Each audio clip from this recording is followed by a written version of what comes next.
ৰঘু বংশৰ শ্ৰেষ্ঠতম আমাৰে অবতাৰতে দুষ্ট দমন সন্ত পালনাৰও ৰঘুকুল উদ্ধাৰে হব নতুন অধ্যায় হাতে ৰাবণ আৰু কুম্ভকৰ্ণ ৰূপী লংকাৰ নিপতি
রাম সন্ধ্যা হিবলা দিতে নববধূর হইতে অযোধ্যা নগরে সুকলার রাজধানী অযোধ্যাদি স্বর্গময় হোক নবদম্পতির আবরানি শোনো। আপনি কোনো চিন্তা নকরিব মহারাজ, আপনি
my brother,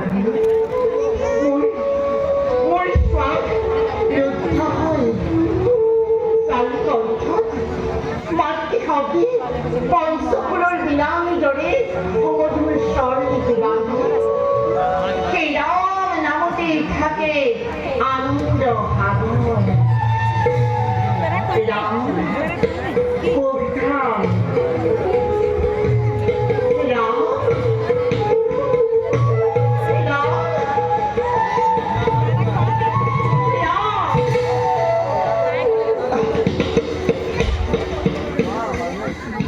Iya, soprasi, basta, ham, goike, ayo, forse domani, matti hidoe bando che io mi sa che mi hottor ba, ancora hallo.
রাজা রক্ষানন্দময় জ্যেষ্ঠ ভাতৃকুবেরর স্বর্ণলঙ্কা পুষ্পক হইতে যদি করিল হরণ তথাপি অভিমানে মোর বাহুবলী ভুজা লিখির মহলিখির তপে দিব্য জ্ঞানী হই দন্ত বিদ্যা ভাস্কর তন্ত্র ঐক্যময় ভক্ত পুরাণে রামঙ্গিনার সঙ্গীত ঐক্য ঐক্য ব্রহ্মজ্ঞানী ব্রাহ্মণময় কিন্তু হিমাচ্যে হচ্ছে কুষ্ঠ হিরে যারে প্রতিদিতে করে স্মরণ বন্দন দেবী মোর আরাধ্য দেবাদিদেব দেব ভোলানাথ পিতা আপনার পদর্শন করি লঙ্কাত মহাদেবর সায়মূর্তি শিবলিঙ্গকে প্রতিষ্ঠা করি ও যিশু ভোলানাথ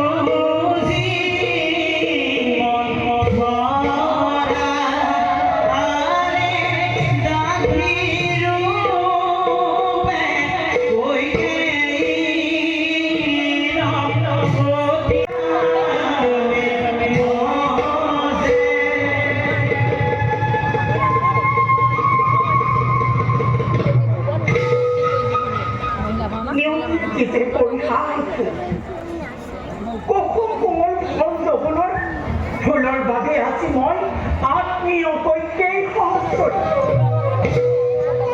গোলামসব পদবী যৌবন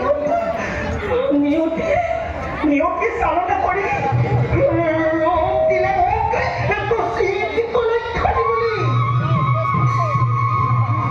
সেইবাবে ৰাজকাঠিগণ হয় সন্মান মৰ্যাদা আৰু অপমানৰ যিদিনাই প্ৰতিশোধ ল'ব মন থৰাই সেইদিনাই দেখিব জগতে তুচ্ছতাশীল ভাৰ কিমান গধুৰ।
ভাতৃভাবে থাকা বিবাদে মরে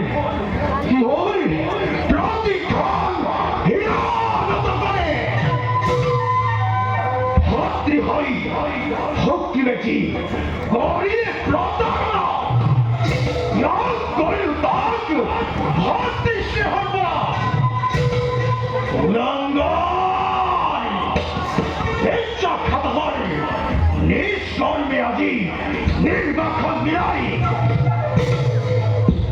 ইন্দ্র দত্ত সৈন্যহার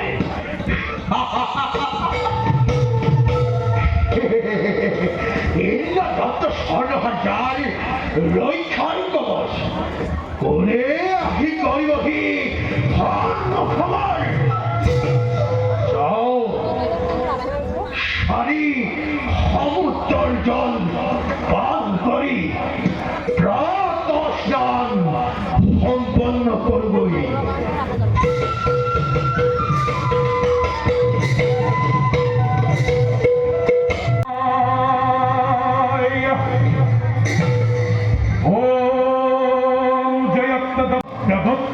প্রসন্ন চন্দ বাহিব প্রসন্ন চন্দ বাহিব প্রসন্ন চন্দ বাহিব প্রসন্ন চন্দ বাহিব ওম নমঃ শিবায়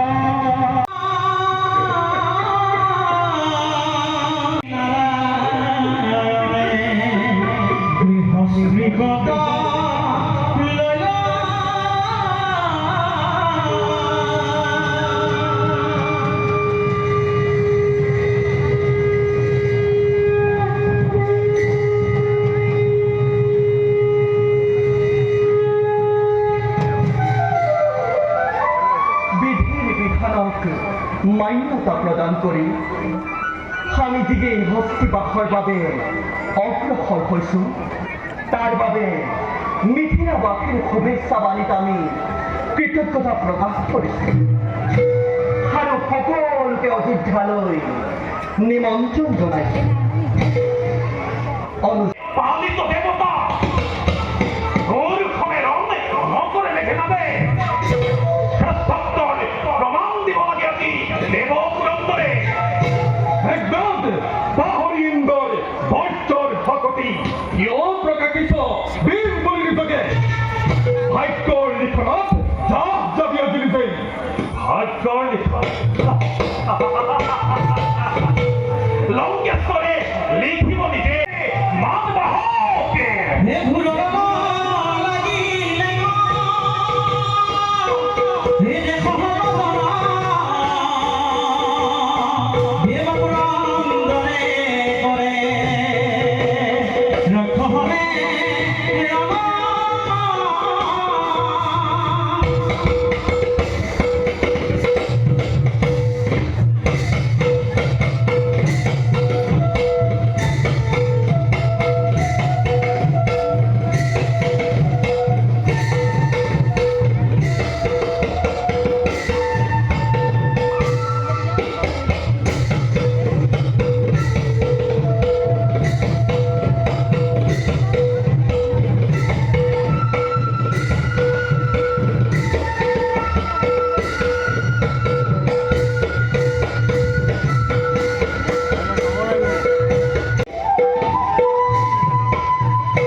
অহংকারী পুরন্দর ব্রহ্মে আমি প্রতিরক্ষ প্রথমই ক্ষমতা রাখিত দেবতা পৃথিবী বল ইয়ার বিফল হব লঙ্কেশ্বর আগে বল ৰাজপ্ৰাসাদতে হৈছে উপস্থিত এনে ক্ষণতে কি আলোচনা মিলিত হ'ব লগা হ'ল কওক পিতৃদেৱ আমিও আলোচ্য বিষয় পাৰিমনে জানিব পুত্ৰদ্বয় পিতা নাই কোনো আলোচ্য প্ৰধান অযোধ্যাবাসীৰ ওচৰত চিৰ ঋণী সেই কথাহে ব্যক্ত কৰিছো সুমন্ত মহাৰাজ আমি এতিয়া বৰগতিক আদৰি চিন্তা কৰিব লাগে বলক মহাৰাজ মন্থৰা মন্থৰা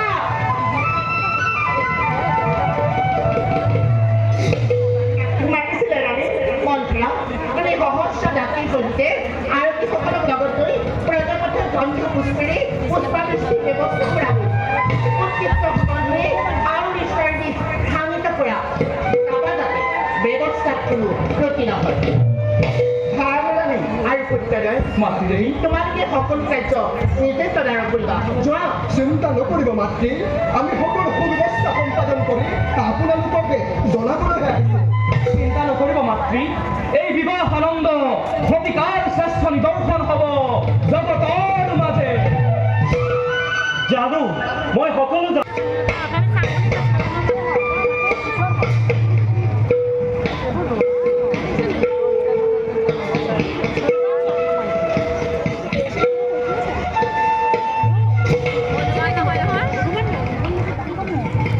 रामायण बालिबीर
ৰাম নাম গুণে বিমুগ্ধ অযোধ্যাৰ যত প্ৰজাগণ আজি ৰামচন্দ্ৰৰ আগমনত সকলোৰে মুখমণ্ডলত যি দৃপ্তি জ্যোতিস্মিত হৈছে এই ৰবি দৃপ্তি যেন চিৰদিন প্ৰজ্বলিত হৈ ৰয় ৰামৰ সহিতে পুত্ৰবধূ জনক ৰাজাৰ নন্দিনীক আদৰ সম্ভাষণৰ মানেৰে আপোনালোকে যে আতিথ্য আগবঢ়ালে তাৰ বাবে সূৰ্য বংশীৰ গোকুল সৌভাগ্যৰ পাত্ৰ উচ্চমহিষে সিংহ গর্জনে উনিশে জয়র নিনাদে না ভীষ্ম মেরু অমৃত কল আনন্দ পেঠমনি লই হইছে প্রবাহিত আনন্দ কর স্বর্ণ লঙ্কার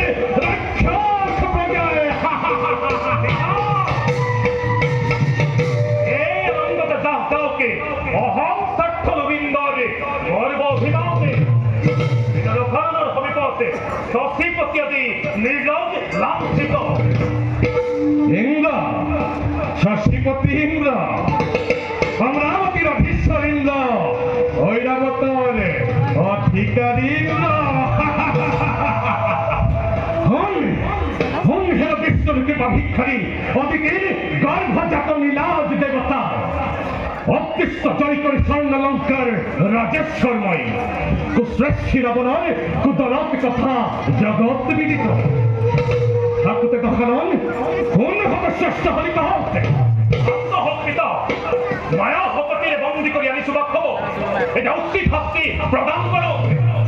রাবণ আমার লগত হাতালি নইকে কি দুঃখিতে খেলিছে যদিও ঐক্য ঘর বিধুলি বৈকুণ্ঠপতিয়ে লিখিছে অচিরে অপেক্ষা বাথু সময়ৰ জিহ্বা সংযত কৰি নীলাজিন্দ্ৰ বন্দীৰ হাতত গলাধাৰী অমৃতৰ গুণগানত গপ্ত ৰাখ নহেৰা যাব কাৰণে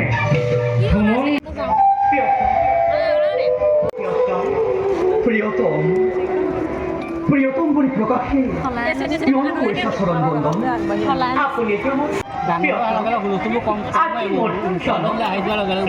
সুধিব পাৰোনে মই? কথা জানো কি জ্ঞাত হলে নিশ্চয় কৰিম প্ৰকাশ। কেৱল কন্যা কিয় সকলোকীয়া কৰিব লাগে? বুজি পাইছো জানো কি তোমাৰ প্ৰশ্নৰ মহান আদৰ্শ এটি জন্মগত বংশৰ মানদণ্ড আন এটি বংশতে নিজকে আনন্দ কৰা, সকলোৱে আনন্দ কৰা। চতুৰ ৰজা আৰু চতুৰ পুত্ৰৰ শীতল ষড়যন্ত্ৰ বলি হ'ব আজি। তিনিও কুমাৰৰ লগতে মোৰ স্নেহৰ কৈকয় নন্দিনী। মই কিদৰে বুজাম এতিয়া? নালাগে নালাগে বুজিব ৰাণী কৈকেয়ীয়ে। দাপোনৰ আঁৰত যিদৰে থাকিলো অতদিনে সহস্ৰাৰিণী হৈ, সেই দাপোনৰ আঁৰতে থাকক সদা উপেক্ষিত মন্থৰাৰ জগতব্যাপী মন্ত্ৰণা। মন্ত্ৰণা কুলক্ষণী যাঠি মন্থৰাৰ মন্ত্ৰণা। কুলক্ষণী যাঠি মন্থৰাৰ মন্ত্ৰণা। অহস্যৰী মন্ত্ৰ, কুলক্ষিনী মন্ত্ৰ, এয়া তুমি কি কৈছা? মাতৃত্বৰ সুখ যদি মন্থৰাই পালেহেঁতেন কৈকেয়ীৰ ঘৰত বান্দিত্বৰে নকৰে দিব। তোমাৰ গৰ্ভস্থিতিলৈ জন্ম লোৱাজনেই যদি মৰ্যদা হেৰুৱাই, এই বান্দিয়ে পিন্ধিব পাৰিব জানো ৰাজকীয় আৱৰণ? মন্ত্ৰ, তোমাৰ কোনো কথাৰ অৰ্থ বুজা নাই মই। কিয় আজি তোমাৰ এনে আচৰণ? কাল ধুমুহাই গ্ৰাস কৰা তোমাৰ ৰবি কোটালৰ প্ৰচেষ্টা। আজি পতাইকা তুমি, পতাইকা তোমাৰ অগুষ্ট নয়। নিবোধৰা মন্ত্ৰ, জিভাৰ সংযত কৰ। নোৱাৰে কৰিব। মই সংযত কৰি যদি কৌশল্যা দশৰথৰ কূটনীতি ম্লান কৰে, তেতিয়া জানিবা ভালদৰে মোৰ কথাই মৰ্যদা কিমান। কোৱা মন্ত্ৰ, স্পষ্টকৈ কোৱা। মহাৰাজৰ অনুচৰে শুনিলে এনে কথা ঘটিব নেকি? মহাৰাজ দশৰথে সিদ্ধান্ত কৰিছে শ্ৰীৰামচন্দ্ৰ যুৱৰাজ ৰূপে অযোধ্যাৰ ভাগ্য বিধাতা হ'ব। সেইবাবেতো এই উৎসৱৰ আয়োজন। অযোধ্যা এজন যোগ্য মহাৰাজ পাব। ষড়যন্ত্ৰ ৰাণী, ষড়যন্ত্ৰ। আজি প্ৰবঞ্চিত তুমি আৰু তোমাৰ পুত্ৰ ৰজাৰ জীয়াৰী হৈ ৰাজবংশত জন্ম লভি স্বামী মৰিলা চক্ৰৱৰ্তী ৰজা, আৰু এতিয়া অতি সৌভাগ্যৱতী মই। তাত প্ৰশ্নৰ অৱকাশ কৈ সেয়েহে বুলিলো নিবোধ বুলি তোমাৰ পুত্ৰক মাতুলৰ ঘৰলৈ যাবলৈ দি ৰামক যুৱৰাজ পতাই এটাৰ অভিসন্ধি। এবাৰ ভাবি চাইছানে?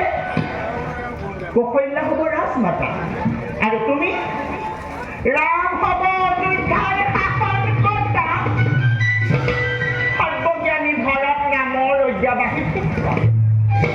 কোন গুণে তুমি অযোগ্য আছিলা? কোন গুণে ভৰত ৬৬ কলাৰে পাৰ্বত হৈও আজি তুমি প্ৰতাৰিত হ'লা কিয়? এয়া গভীৰ অভিসন্ধি। উপায় চিন্তা কৰা মোৰ ৰাজনী ৰাণী।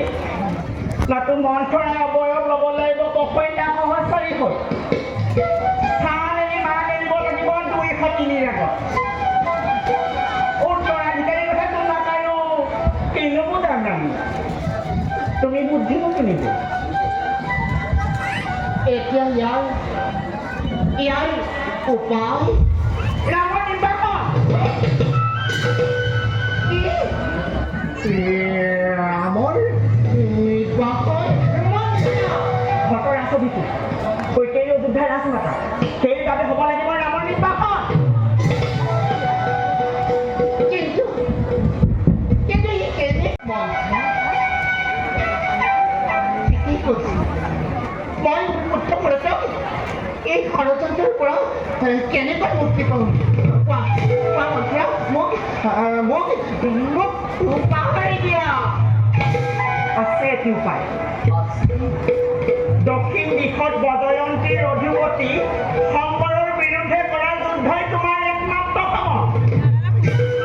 আহত হৈ জ্ঞান হেৰুৱা ৰজা দশৰথক যি নিপুণ কৌশলেৰে ৰণৰ ক্ষেত্ৰত সহায় কৰিছিলা তাৰ বিনিময়ত দিব খোজা দুটিবোৰেই তোমাৰ একমাত্ৰ উপায়ৰ পথ। প্ৰথমটো বৰ ৰামৰ ১৪ বছৰ বনবাস। মন্ত্ৰা পাহৰি আছিল সেই দুটি বৰ। দ্বিতীয়টো বৰ ভৰতক অযোধ্যা যুৱৰাজৰূপে অধিষ্ঠিত কৰা। প্ৰতিজ্ঞাবদ্ধ ৰজাই বৰ দিবলৈ বাধ্য হ'ব। তুমি যুক্তিৰে বুলিবাবচোন। যোৱা এই ৰাজ চাবৰে শুনি লংকাত অৱস্থান লোৱা। মনত ৰাখিবা ৰামৰ বনবাস ভৰতৰ ৰাজ অভিষেক। ৰামৰ বনবাস ভৰতৰ ৰাজ অভিষেক। ৰামৰ বনবাস ভৰতৰ ৰাজ অভিষেক।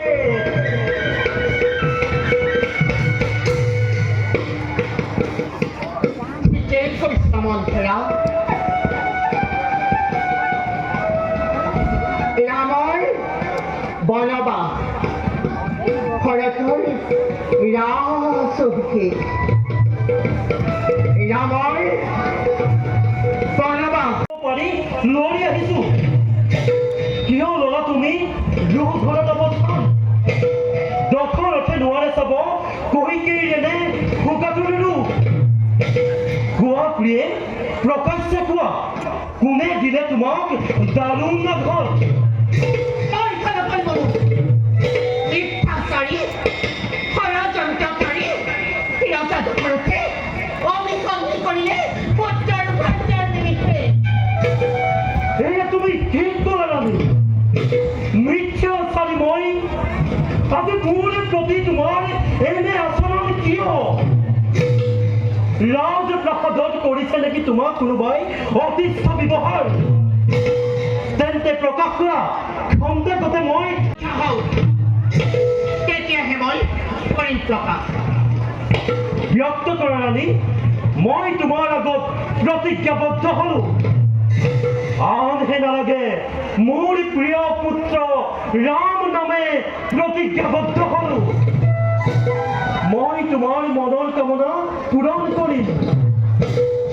তেন্তে শুনা সেয়া দেৱতাৰ কহিতে শব্দৰ জীৱনদায়ী কংস পুত্ৰ শুনা সকলোৱে। চক্ৰৱৰ্তী অযোধ্যাৰতাই ৰাণী কৈকেয়ীৰ আগত প্ৰতিজ্ঞাবদ্ধ হৈছে আৰু এই প্ৰতিজ্ঞাৰ পৰা শ্ৰী মহাৰাজ কেতিয়াও নহয় বিচলিত। তাৰ বাবে আপোনালোক সাক্ষী হৈ পুনৰ কোনো প্ৰশ্নৰ অৱতাৰণা নকৰিব মহাৰাজ। আপুনি প্ৰতিজ্ঞাবদ্ধ আৰু মোৰ প্ৰথম অনুৰোধ হ'ল অতি যাতে মোক দিয়া দুটি বৰ এতিয়া আপুনি মোক প্ৰদান কৰিব লাগে। অতি যতে পৰিছে মনত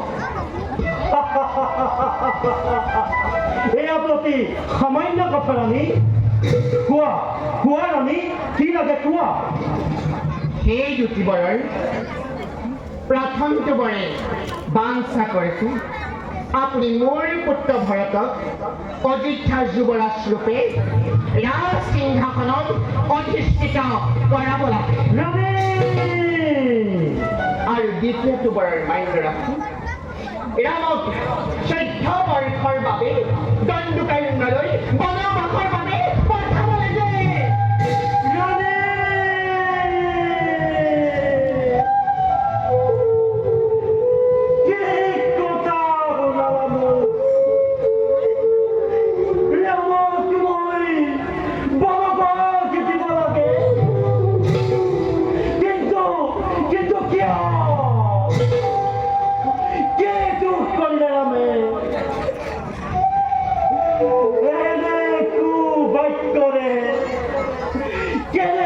তুমি ইমান কঠোর হলা রামর প্রতি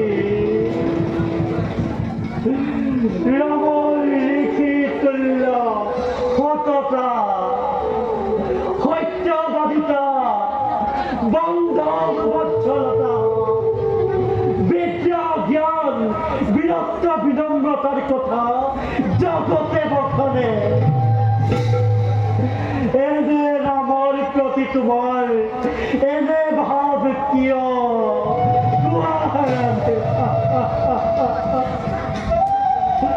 কিদৰে প্ৰকাশ কৰোঁ ৰামক হে মোৰ প্ৰিয় পুত্ৰ অযোধ্যাৰ বিধাতা তুমি বনবাসী হোৱা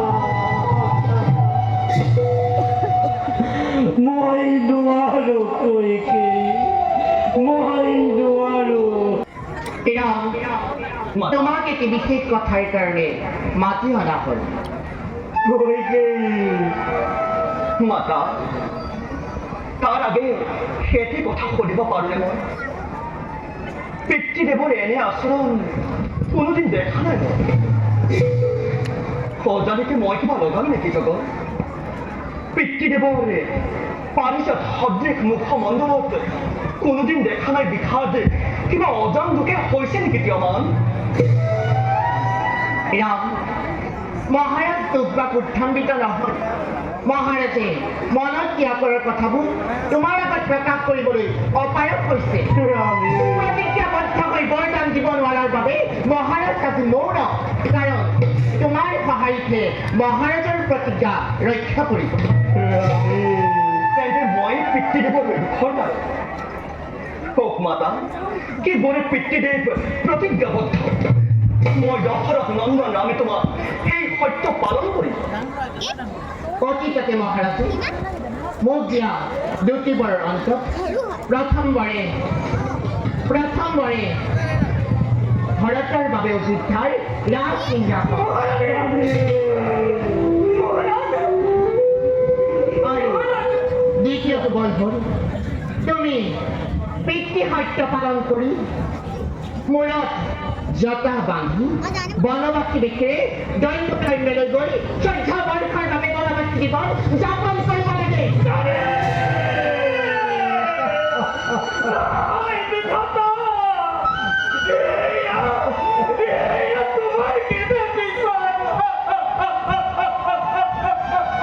মাতা সেয়াতো অতি সামান্য নতশিৰে কৰি পিতৃ সত্য নিশ্চয় পূৰণ হ'ব মাতা আৰু সেয়াতো মোৰ ভয় অনুজ ভৰত সদায় আবৃত পিতৃ সত্য মই কেতিয়াও অগ্ৰাহ্য কৰিব নোৱাৰো আৰু এই 14 বৰ্ষ নিমিষতে পাৰো পিতা মাতা সেই মুহূৰ্ততে দ্ৰুতগামী বাৰ্তাবাহক প্ৰেৰণ কৰি অনুজ ভৰতক মাতি পঠোৱাৰ ব্যৱস্থা কৰক মাতা পিতা ৰাম তুমি মহাৰাজৰ সহায়ৰ অপেক্ষা নকৰি নিজ সত্য কৰ্তব্যত অগ্ৰসৰ দুখ মাৰ্জনীয় মাতা পুনৰ দুইৰে চৰণত ৰামৰ ভক্তি ভৰা সেৱা কৰিব গ্ৰহণ। ৰাম পিতৃৰ সত্য পালনৰ অৰ্থে অগ্ৰসৰ সময় নিজ ধৰ্মে।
সমাপন কৰি উটাৰ বিচাৰি ফুটে সিংহাসন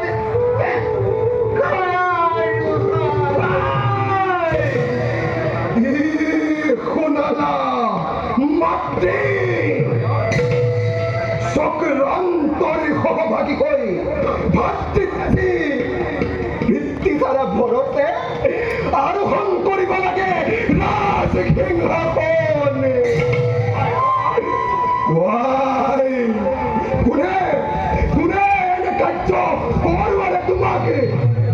তুমিতো এনো নাছিলা জননী, কি প্ৰয়োজন নাছিল তেনে পৰৰে। দাদা ৰামৰ প্ৰতি কিদৰে ইমান নিশ্চয় হ'ব পাৰিলা? কিদৰে সন্মুখীন হওঁ মই মাতৃক পখলা পিতৃদিন ভাতৃদিনৰ পৰা মোক বঞ্চিত কৰিলা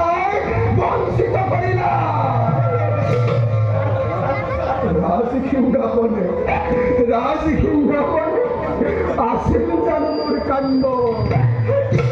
চাৰি ৰঘুকুল মুনিক কিয় পৃথক কৰিলা?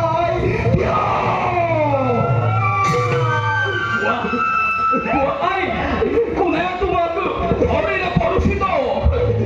কোনে এই মন্ত্ৰদাতা যে আমাৰ চাৰি ভাইক কৰিলে পৃথক?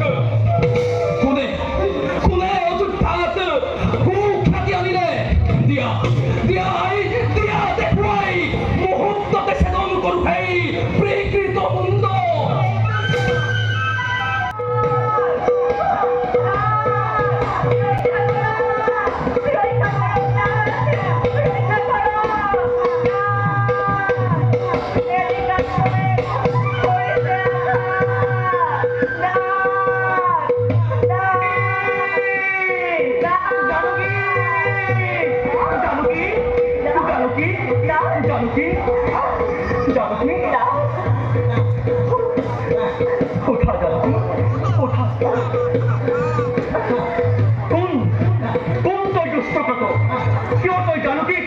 বিনা দুঃখে কৰলি আঘাত পাবি আজি তাই অমুচিত ফল।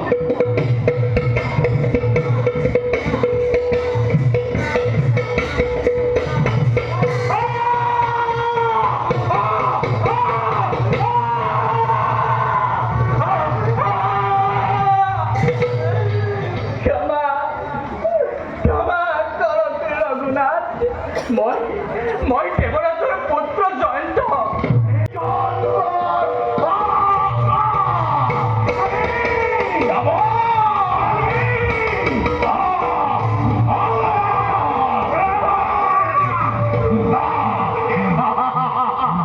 লোৱা তখন বাকী অহংকাৰী ৰাবণেৰ মুন্ড আজি বানৰ বজ্ৰময় বাহুৰ দমনত দেৱীসকল কুশলে আছেনে আমাৰ আছেনে কুশলে পিতৃদেৱ অযোধ্যা নগৰে অনুজ ৰাজকাৰ্য কিদৰে চলিছে তোমাৰ শান্তিৰে বাস কৰিছেনে প্ৰজাই কিয় মোক উপহাস কৰিছে দাদা আছে জানো কিবা সম্বন্ধ ভৰত আৰু ৰাজ্যৰ মাজত থাকোঁতে জ্যেষ্ঠজনে কিদৰে ৰজা মই বোলো দাদা উভতি গৈ গ্ৰহণ কৰি সিংহাসনত মোক এই পাপৰ পৰা মুক্ত কৰক দাদা যিদৰে জীৱন নষ্ট যাই সিদৰে যোৱা ভাৰত দাদা অভিভাৱকৰ অনুপস্থিতিত অযোধ্যাৰ প্ৰজাজন নহ'লে বিচলিত হ'ব নহয় দাদা এয়া কেতিয়াও হ'ব নোৱাৰে ৰামচন্দ্ৰৰ অযোধ্যাত ৰজা হ'বৰ কোনো যোগ্য নহয় মই যে সত্যতাবদ্ধ সেয়া অসম্ভৱ অনুজ সেয়া অসম্ভৱ দাদা পাহৰিব পাৰি যদি বৈকুণ্ঠ মৰম কিয় তেন্তে হীৰাময় বঞ্চনাকে আগুৰিছো বুকতে বান্ধোন যদি বান্ধিব নোৱাৰো ভাতৃত্বৰ বান্ধোনেৰে কোন প্ৰাণে সহ্য কৰো সহ্য পংখী